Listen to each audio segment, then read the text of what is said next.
वंदे मातरम का अर्थ ही हुआ अपनी मातृभूमि का वंदन करना, अपनी मातृभूमि के प्रति कर्तव्यनिष्ठ रहना, अपनी मातृभूमि के प्रति सम्मान अभिव्यक्त करना, यही वंदे मातरम का अर्थ है।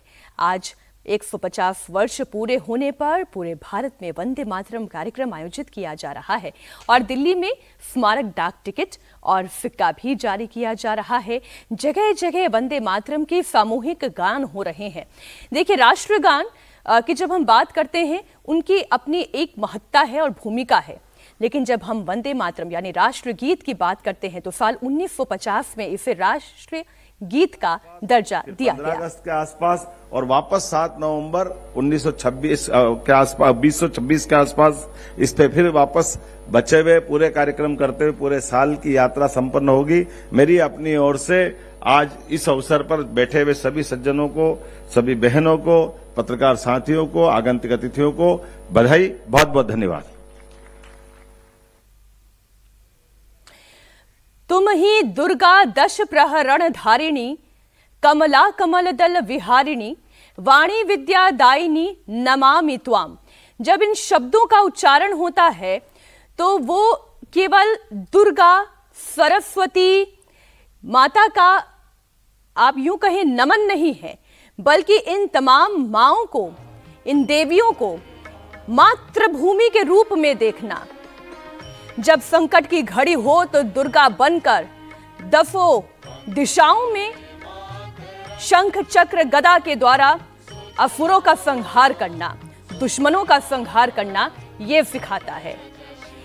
वाणी विद्या दायिनी यानी वाणी में मां सरस्वती जैसा ओज हो, वो विद्या हो, वो सुलक्षण हो और हर भारतीय के अंदर वो पोषण हो, ये इन शब्दों का अर्थ निकलता है। और इसलिए आज चाहे वो देश के प्रधानमंत्री हों, उत्तर प्रदेश के मुख्यमंत्री योगी आदित्यनाथ हों, मध्य प्रदेश के मुख्यमंत्री मोहन यादव को अभी आपने सुना, सभी के लब पर राष्ट्रीय गीत वंदे मातरम है।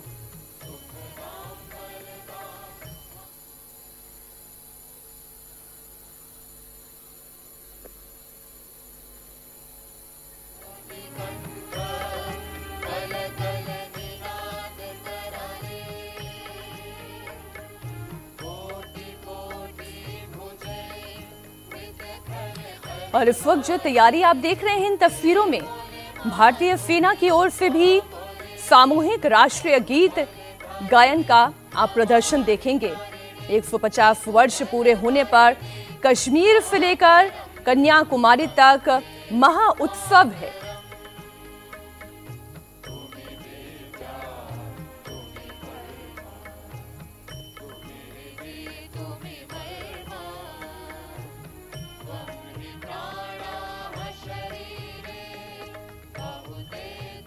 कुछ ऐतिहासिक तथ्यों को आपके सामने हम रखते चलते हैं।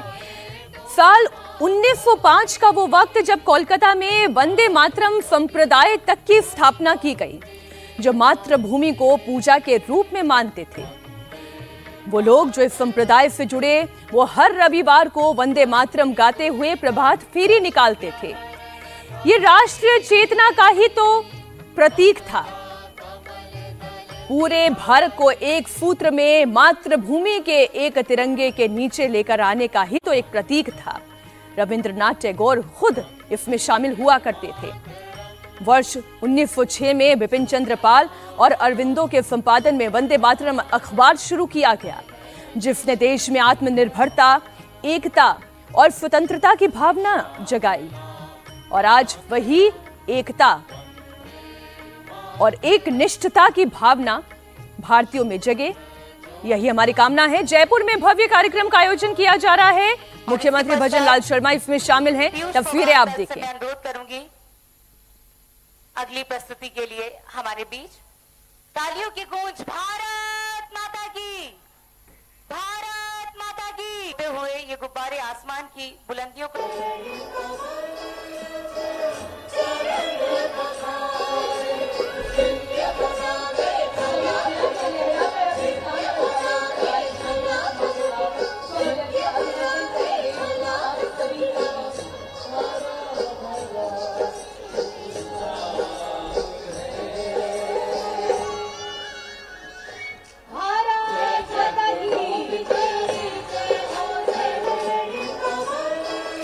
तस्वीरें इस वक्त आप जयपुर राजस्थान की राजधानी से देख रहे हैं, जहां पर भव्य कार्यक्रम का आयोजन किया जा रहा है। इधर गृह मंत्री अमित शाह भी इस मौके पर पटना में वंदे मातरम का सामूहिक गान करेंगे। उससे पहले उन्होंने एक्स पोस्ट पर लिखा, वंदे मातरम केवल शब्दों का संग्रह नहीं, भारत की आत्मा का स्वर है।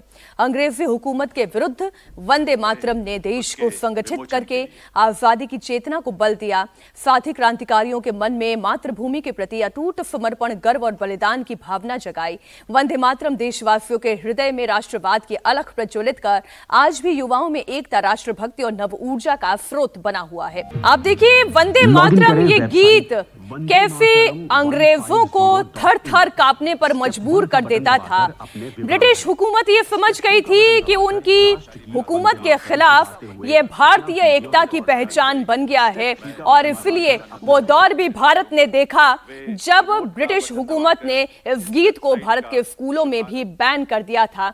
लेकिन भारत आजाद हुआ और आजादी के इस प्रतीक गीत, राष्ट्रगीत वंदे मातरम का आज उद्घोष हर घर हर गली में है।